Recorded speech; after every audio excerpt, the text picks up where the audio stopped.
Hi! So today I'm going to be showing you how to draw a two-coloured mason bee. So you might remember these from one of the Wild Owls episodes. They're the little bees that have broomsticks and they fly a little bit like witches. So firstly we're going to break this down into shapes. So the head of the bee is going to be a circle and you're going to draw this on your page just like so. Keep your hand and wrist nice and loose and then you can get your circle nice and accurate. This is connecting onto a slightly bigger circle, which is the abdomen of the bee. And finally, this connects into an oval, which is the thorax. So you should have like a really weird looking snowman. We're then going to add the eye of the bee. So the eye is a little oval, it's kind of almond shaped and it goes in the first circle like so. And then the mouth parts of the bee are coming down into a sort of cone shape. Then we're going to add on the legs. So from the middle section, the abdomen, we're going to have one leg coming down here and you're going to draw it as like a very thin oval and this connects into a hook just like this. Then the second one is also coming from the abdomen but kind of central from that circle, like so.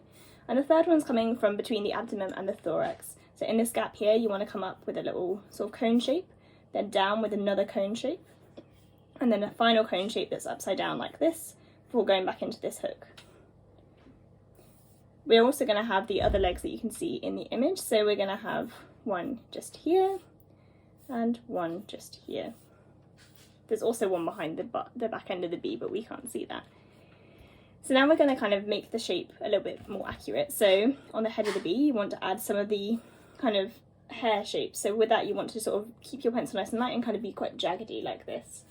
So we're going to do this kind of formation, following kind of roughly the lines you've given up until the thorax, and then you want to bring that out a little bit more, up until the abdomen, sorry, into sort of a wilder hairstyle.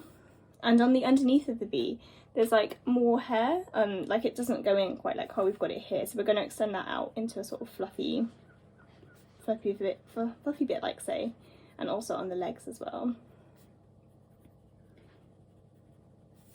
We're also, before we continue on to the back end of the bee, we're also going to add on the wing. So for this you want to draw a circle in the middle of your abdomen, in the middle of your central circle, just a small circle like this at the top. This is the connection bit for the wing, it's a bit like the shoulder. And then this wants to go into a sort of small triangle like this, which then bends out into another sort of extended triangle. Because the wing is folded against its back, it looks a bit like that. And then we want to continue with the sort of adding the fluff and the fuzz. So on the thorax, the end of the bee, we just want to add a little bit of fuzz, and we also want to point that oval because it's got the stinger obviously, just like this. You can also add in the lines for the thorax, so the segments like so.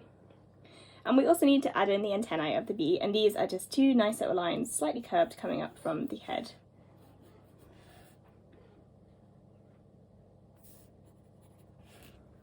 And that is more or less it, that's your bee. Then feel free to add shading and colour. You can use things like cross-hatching, which is this technique where you go from different sides and slowly build them up. Pointillism, which is where you do lots of little dots. There's also kind of just general sort of like free range squiggling, which is a bit like cross-hatch, and that can be really good for hair. And that's going to be something I'd recommend for this bee. But I hope you enjoyed it.